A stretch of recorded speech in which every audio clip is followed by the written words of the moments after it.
और बच्चों कैसे हो? मजा आ रहा है क्लास करने में? लास्ट क्लास अच्छा लगा था? अगर अच्छा लगा है तो फिर मैं कहूंगा लाइक शेयर एंड सब्सक्राइब करें।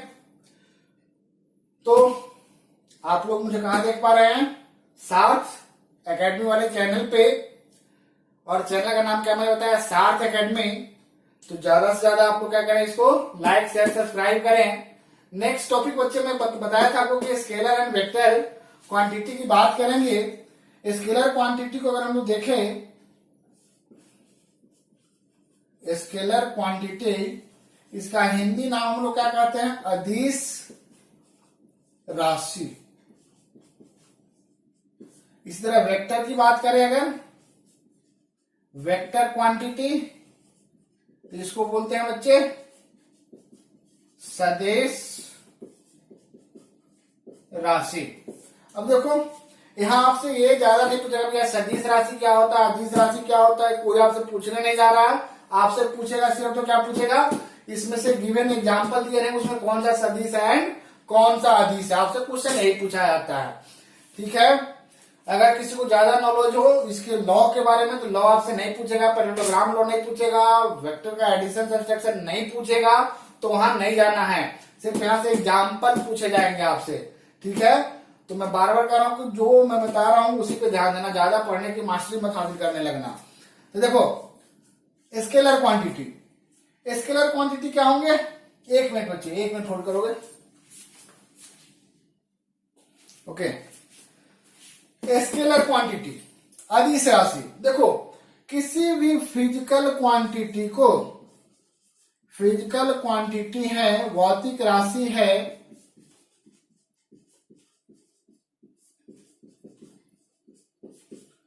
इसको दिखाने के लिए दो चीज चाहिए हमको, ठीक है। एक मैग्नीट्यूड और एक डायरेक्शन। मतलब मात्रक, मैग्नीट्यूड को मात्रक ही बोलते हैं या परिमाप बोलते हैं, सॉरी परिमाप चाहिए और दिशा होना चाहिए। तो जिस किसी फिजिकल क्वांटिटी को एक्सप्रेस करने के लिए दोनों चाहिए, वैसे फिजिकल क्वांटिटी को क्या बोलेंगे हम लोग? सदिश राशि। और जिस फिजिकल क्वांटिटी में सिर्फ और सिर्फ मैग्नीट्यूड की बात हो, परिमाप की बात हो, दिशा का ज्ञान नहीं हो, उसको क्या बोलेंगे? अदिश राशि। ठीक है बच्चे। तो देख लो अदिश राशि के बारे में क्या लिखते हैं। Those physical quantity which have only magnitude, वैसा भौतिक राशि जिसमें सिर्फ परिमाप की जानकारी हो, उसको क्या कहेंगे हम लोग? अदिश राशि। उसको क्या कहेंगे? अदिश राशि। अब जो सबसे इंपॉर्टेंट चीज, उदाहरण की बात करें अगर, एग्जाम्पल, एग्जाम्पल लिखते चलो।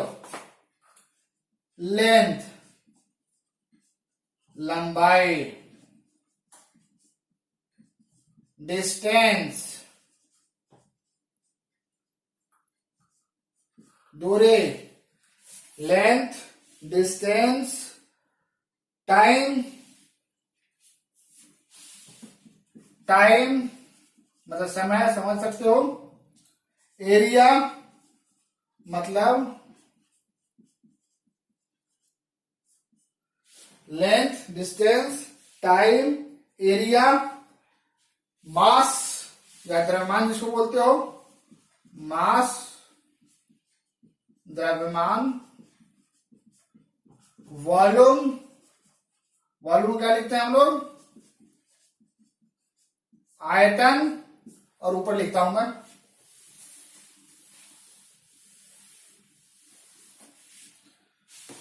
लेंथ, डिस्टेंस, टेम्परेचर, टाइम, ये सब क्या हो गया। और लिख लो स्पीड, डेंसिटी, प्रेशर, मास, वॉल्यूम, स्पीड, डेंसिटी, प्रेशर, और बताओ वर्क, पावर, वर्क, पावर, और क्या क्या पूछा गया है जी। हाँ, सबसे इंपॉर्टेंट करेंट। ठीक है, यह कई बार पूछ चुका है। मतलब चाल, डेंसिटी मतलब होता है घनत्व, दाब, कार्य, शक्ति, विद्युत धारा, ये सब क्या एग्जाम्पल होंगे हमारे, अदिश राशि के एग्जाम्पल होंगे। विद्युत धारा एक पोटेंशियल भी आता है, पोटेंशियल, इलेक्ट्रिक पोटेंशियल मतलब विद्युत विभवांतर। तो ये सब हमारे क्या होंगे, क्या होंगे, स्केलर क्वांटिटी होंगे।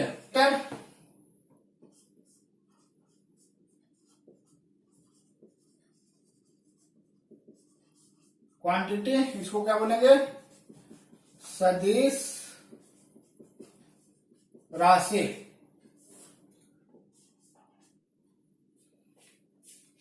वैसा फिजिकल क्वांटिटी जिसमें डायरेक्शन एंड मैग्नीट्यूड दोनों हो। फिजिकल क्वांटिटी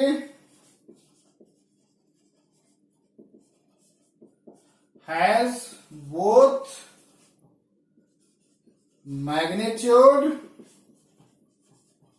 एंड डायरेक्शन, मतलब जिसमें दिशा एवं परिमाप दोनों होगा, उसको क्या बोलेंगे हम लोग, वेक्टर क्वांटिटी बोलेंगे। फिर मेरी बात वही बात है कि इसमें इंपॉर्टेंट क्या है, एग्जाम्पल इंपॉर्टेंट है। तो पहला देख लो, डिस्प्लेसमेंट, हिंदी में बोलते हैं इसको विस्थापन। विस्थापन मेरा क्या होगा, वेक्टर क्वांटिटी होंगे। ठीक है, वेलोसिटी वेग, एक्सीलरेशन त्वरण, और बताओ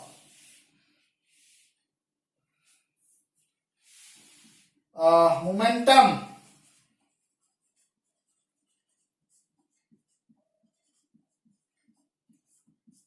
संवेग, और बताओ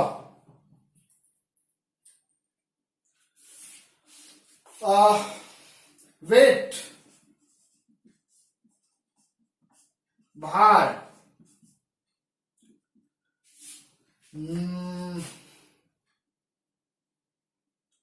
और बहुत सारे होंगे यार, टॉर्क, टॉर्क का हिंदी यार देख लेना यार, मुझे याद नहीं आ रहा। टॉर्क, तो ये सब क्या होंगे हमारे, इसमें सबसे ज्यादा पूछ चुका है कौन, डिस्प्लेसमेंट, वेलोसिटी, मोमेंटम, ये सब पूछे जा चुके हैं। क्वेश्चन बनाओगे तो मिल जाएगा। तो स्केलर एंड वेक्टर से यहां से क्वेश्चन पूछे जाएंगे, तो ध्यान दोगे। ठीक है, चलो अब आगे क्लास को बढ़ाते हुए नया टॉपिक हम लोग स्टार्ट करेंगे, काइनेमेटिक्स। काइनेमेटिक्स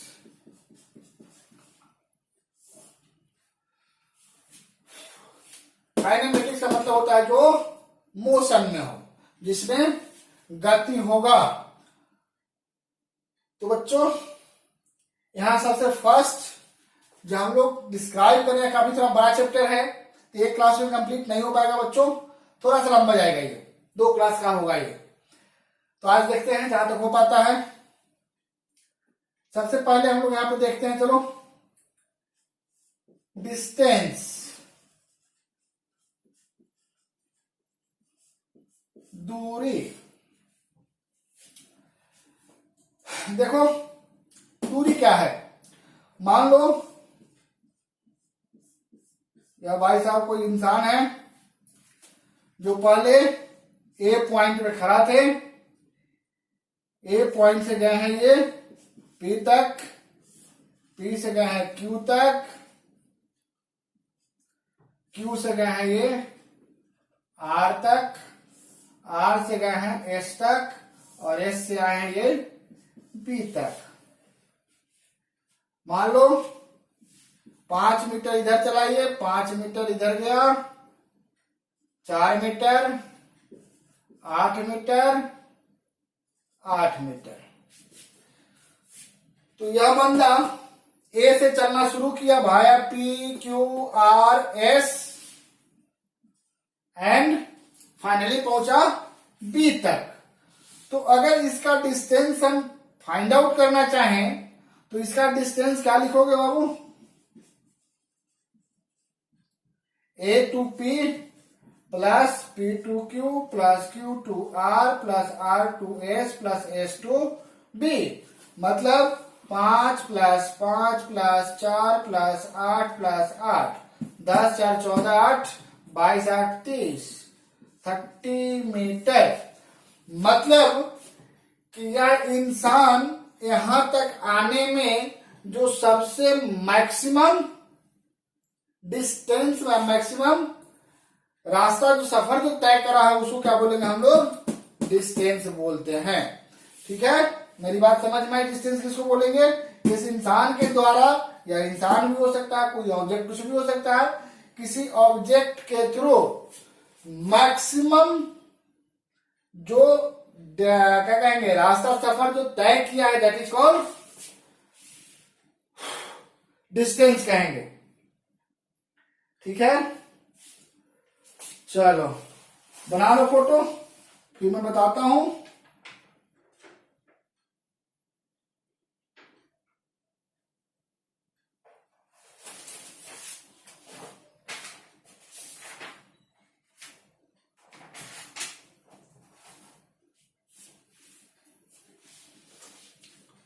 बताओ, देख लो, इस व्यक्ति के द्वारा किसी सर्टेन टाइम इंटरवल में जितना स्थान का चेंजेस हुआ, दैट इज कॉल्ड क्या कहलाएंगे, वो डिस्टेंस कहलाते हैं। तो डिस्टेंस का रंग क्या लिखोगे डिस्टेंस के लिए, कि वस्तु द्वारा किसी समय अंतराल में, वस्तु द्वारा किसी समय अंतराल में, वस्तु कोई भी हो सकता है, इंसान भी हो सकता है, जानवर भी हो सकता है, कोई भी ऑब्जेक्ट भी हो सकता है, अंतराल में तय किया गया अधिकतम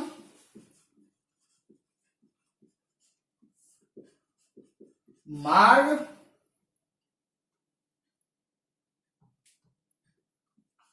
दूरी कहलाता है। The path, the maximum path covered by object in a certain time interval।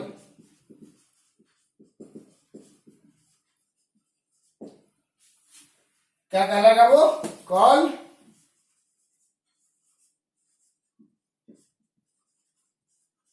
Distance.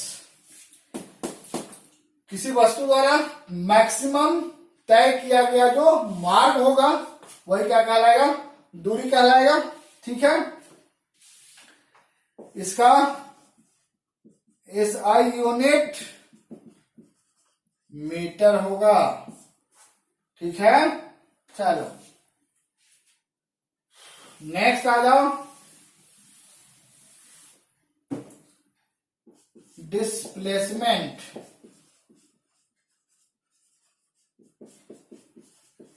विस्थापन।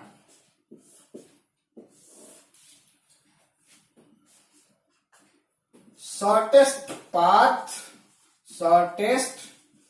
Path covered by a object in a certain time interval।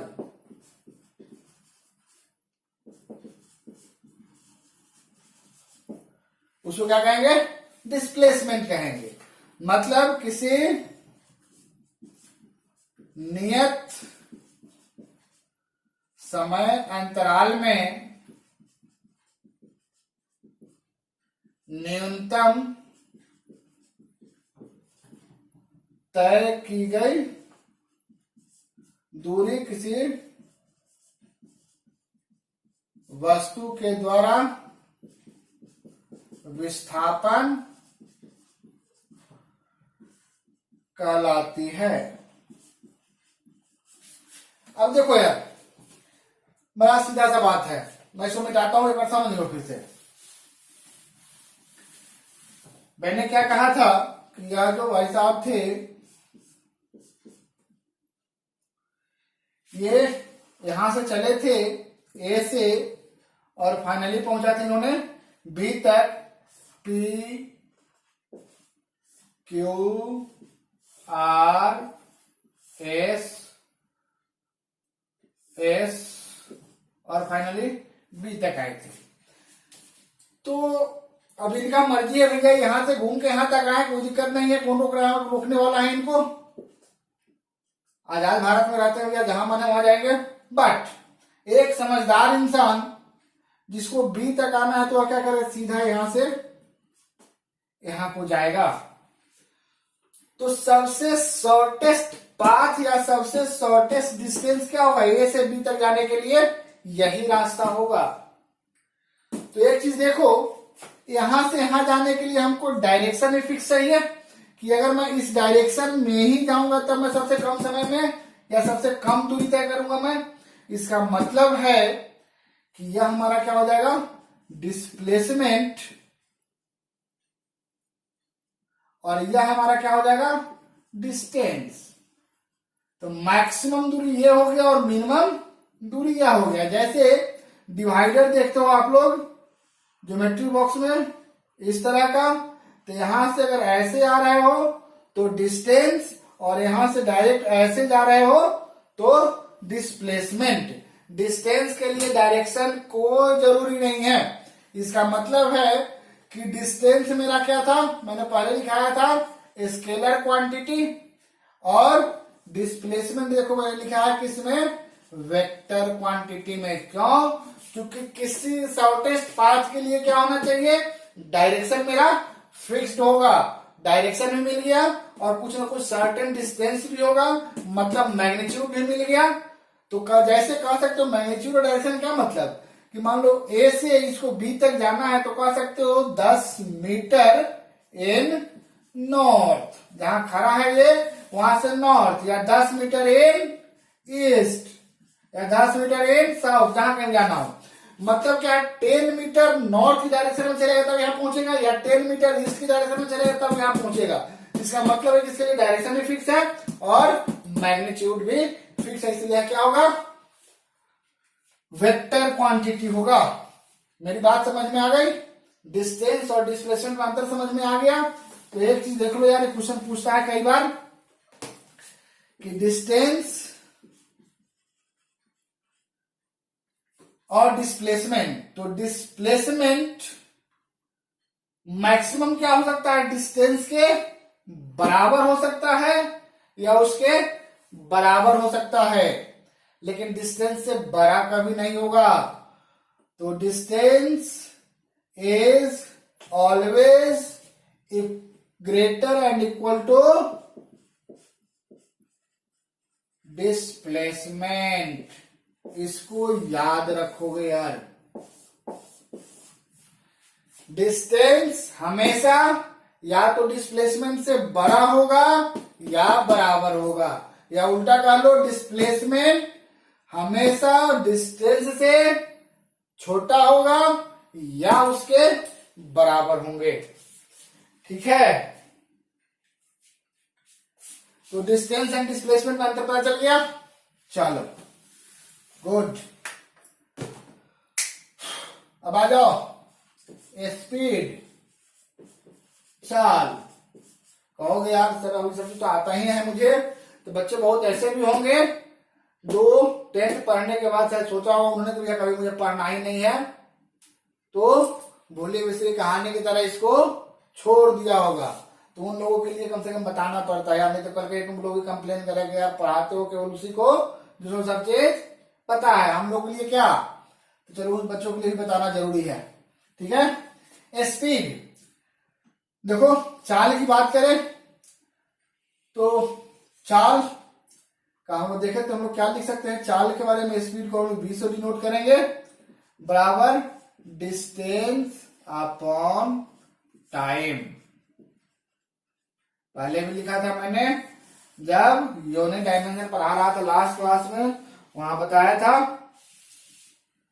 तो क्या लिख सकते हो, किसी वस्तु के द्वारा इकाई समय में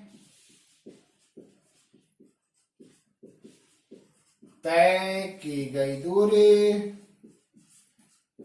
को वस्तु का चाल कहते हैं।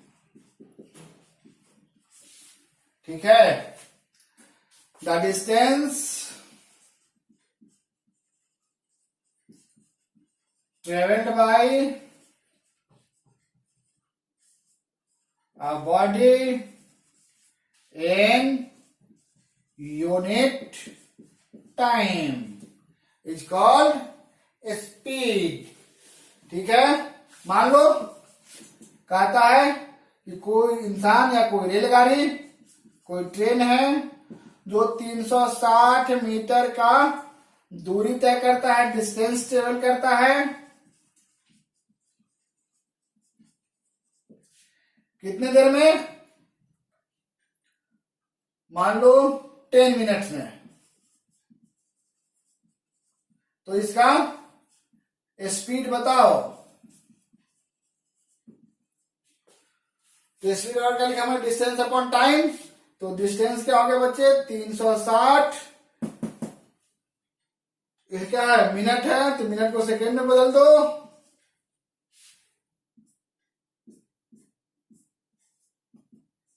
6/10 बराबर 0.6 मीटर पर सेकेंड। ठीक है, आ जाएगा, इसको कहेंगे हम लोग स्पीड। तो ध्यान रखना है स्पीड में मैंने क्या लिखा है, डिस्टेंस अपॉन टाइम। डिस्टेंस हमारा क्या है, स्केलर क्वांटिटी है, तो स्पीड भी क्या होगा, स्केलर क्वांटिटी होगा। बच्चों याद रखोगे ये सब चीज, क्वेश्चन इससे छोटे मोटे क्वेश्चन आ जाते हैं कभी कभी। ठीक है, अब चाल का देखो प्रकार, टाइप्स ऑफ स्पीड। तो देखो पहला है यूनिफॉर्म स्पीड,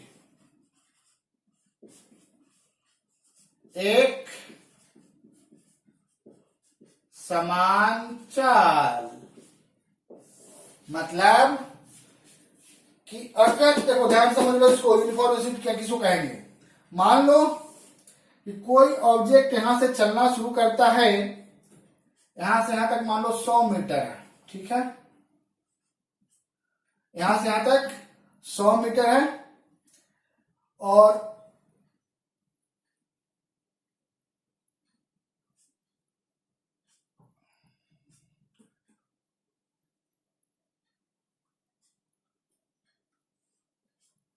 मान लो यार 20-20 मीटर का मैंने क्या किया है, डिस्टेंस है ये, और टोटल यहां से यहां तक कितना है, 100 मीटर है। ठीक है, मान लो कोई ऑब्जेक्ट यहां से चलना शुरू किया, मान लो यहां से कोई ऑब्जेक्ट यहां से चलना शुरू किया, और मान लो कि 1 मिनट या 2 मिनट में कहां पहुंच गया, ए पे पहुंच गया। 2 मिनट में ए पे पहुंच गया, मतलब 2 मिनट में कितना दूरी तय किया उसने, 20 मीटर। अब नेक्स्ट 2 मिनट में फिर कितना करता है वो, 20 मिनट। फिर नेक्स्ट 2 मिनट में क्या करता है, 20 मीटर। इसका मतलब है कि हर एक फिक्स या हर एक सर्टेन टाइम इंटरवल में इक्वल डिस्टेंस तय करता है। उसको क्या बोलेंगे, एक समान चाल कहेंगे। लिख लो इसको, when a body covers equal distance in equal time interval, मतलब कि हर एक निश्चित समय अंतराल में अगर निश्चित दूरी तय करता है कोई बॉडी, तो वह क्या कहलाएगा, एक समान चाल कहलाएगा। मेरी बात समझ में आई कि 20 मीटर जाने में कितना टाइम लिया, 2 मिनट, अगला 20 मीटर जाने में फिर 2 मिनट, फिर अगला 20 मीटर जाने में 2 मिनट। इसका मतलब हर एक टाइम पे वह बराबर बराबर दूरी तय करता है। तो ऐसे स्पीड को क्या कहेंगे हम लोग, एक समान चाल कहते हैं। ठीक है, दूसरा आता है non uniform speed. Non uniform speed, असमान चाल। ठीक, इसका उल्टा मान लो 0 से 80 मीटर, 20 20 20। ठीक है, यहाँ 2 मिनट में पहुंचता है, यहाँ 5 मिनट में पहुंचता है, मान लो यहाँ 1 मिनट में पहुंचता है।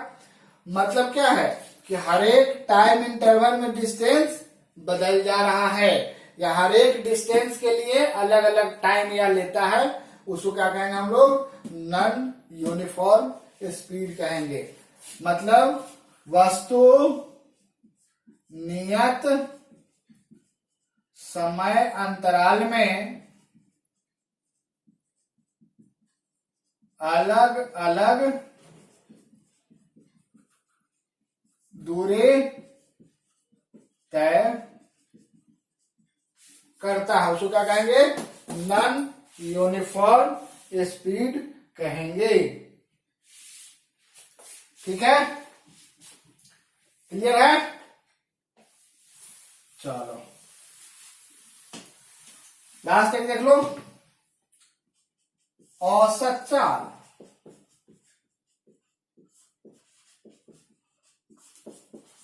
Average speed. एवरेज स्पीड क्या होते हैं, जैसे मान लो कि मैं दिल्ली से जयपुर जाता हूं। ठीक है, मान लो अगर यह 400 किलोमीटर है सपोज करो, और जाने में मुझे मान लो 8 घंटे लगते हैं। 8 घंटे लगते हैं 400 किलोमीटर की दूरी तय करने में दिल्ली से जयपुर का। तो देखो, अगर हम लोग स्पीड निकालना चाहे तो क्या कर दोगे, 400 किलोमीटर अपॉन 8 घंटे, मतलब 50 किलोमीटर पर आवर। लेकिन एक चीज बताओ मुझे कि क्या हर एक पूरे रास्ते भर मेरा स्पीड 50 किलोमीटर प्रति घंटा ही है क्या, मतलब यह स्पीड फिक्स है क्या। हो सकता है कहीं रास्ता अगर खराब होगा तो वहां मेरी गाड़ी की स्पीड 20 किलोमीटर प्रति घंटा भी हो सकता है। ट्रैफिक बहुत ज्यादा होगा तो हो सकता है 5 किलोमीटर प्रति घंटा भी हो सकता है स्पीड। और जहां स्मूथ सरफेस रोड हो कोई ट्रैफिक नहीं हो तो हो सकता है यहाँ 50 क्या 70 किलोमीटर प्रति घंटा भी हमारी स्पीड हो, 100 किलोमीटर प्रति घंटा भी हमारी स्पीड हो। लेकिन अगर तुम जयपुर जाओगे 8 घंटा लगा है तो तुम क्या कहोगे, यार हमको 8 घंटा लग गया 400 किलोमीटर सफर तय करने में, तो मेरा एवरेज स्पीड जो होगा वो क्या होगा 50 किलोमीटर। मतलब एक औसत चाल हम 50 किलोमीटर की स्पीड से आए होंगे तो 8 घंटे लगे हैं। ठीक है, तो एवरेज स्पीड क्या होता है कि टोटल डिस्टेंस जो मैंने तय किया और उसमें कितना टाइम लगा, वही हमारा क्या देता है, एवरेज स्पीड देता है।